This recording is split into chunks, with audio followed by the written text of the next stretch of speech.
નમસ્કાર દર્શક મિત્રો, હું છું પરેશ ચૌહાણ. સૌરાષ્ટ્ર સમ્રાટ ચેનલમાં આપનું હાર્દિક સ્વાગત છે. Chief justice of India B R. Gavai સાહેબને અપમાનિત કરનારને સખત સજા આપો તેવી માંગ સાથે વિસાવદર પ્રાંત અધિકારીને અપાયું આવેદનપત્ર. વિસાવદર અને ભેંસાણ તાલુકાના સામાજિક આગેવાનો દ્વારા આજે વિસાવદર પ્રાંત સાહેબને આવેદનપત્ર આપવામાં આવ્યું કે ચીફ જસ્ટિસ ઓફ ઇન્ડિયા માનનીય બી.આર. ગવઈ સાહેબ ઉપર કોર્ટની અંદર જૂતું ફેંકીને અપમાનિત કરીને રાકેશ કિશોર નામના વ્યક્તિએ તેનામાં રહેલ SC/STના સમાજ ઉપર કેટલી હલકી જાતિવાદી માનસિકતા પડેલી છે તે સાબિત કરેલ. તે આવા જાતિવાદી કીડાઓને ફાંસીની સજા આપવી જોઈએ તેવી રજૂઆત કરવામાં આવેલ.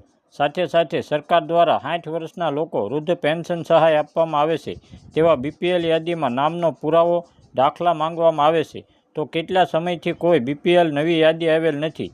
તેના કારણે કેટલાય નબળા વર્ગના લોકો આયોજનથી વંચિત રહેલા.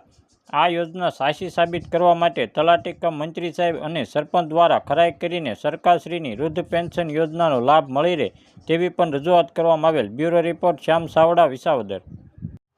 જય ભીમ. નમો બધાય સાથીઓ, હું ઉમેશ નાગવંશી. જે આજે અમે વિસાવદર ભેંસાણના તમામ આગેવાનો અમે એક રાષ્ટ્રપતિ જે આપણા છે તેના દ્વારા અમે એક રજૂઆત કરવામાં આવી છે કે આ CJI ગવઈ ઉપર જે હુમલો કરવામાં આવ્યો છે એના વિરોધમાં પણ અમે એક આવેદનપત્ર આપ્યું છે.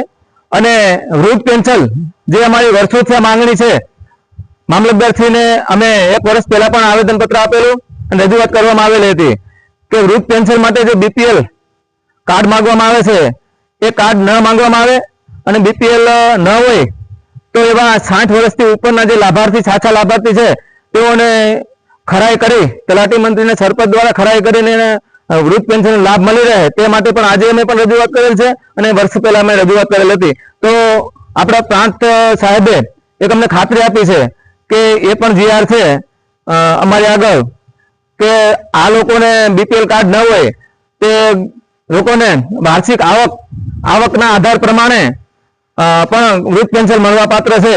તો અમે જલ્દી અમને અમારી આગળ GR મળી જશે તો અમે આ વૃદ્ધ પેન્શનના ફોર્મ ભરી અને લાભાર્થીનો લાભ મળવા પાત્ર હશે તેવા લાભાર્થીઓને અરજી કરાવવા માંગ આપશું. જય ભીમ. નમો બધા સાથીઓ. જય ભીમ, જય સંવિધાન. અત્યારે અમે પ્રાંત અધિકારી સાહેબની ઓફિસે આવ્યા હતા.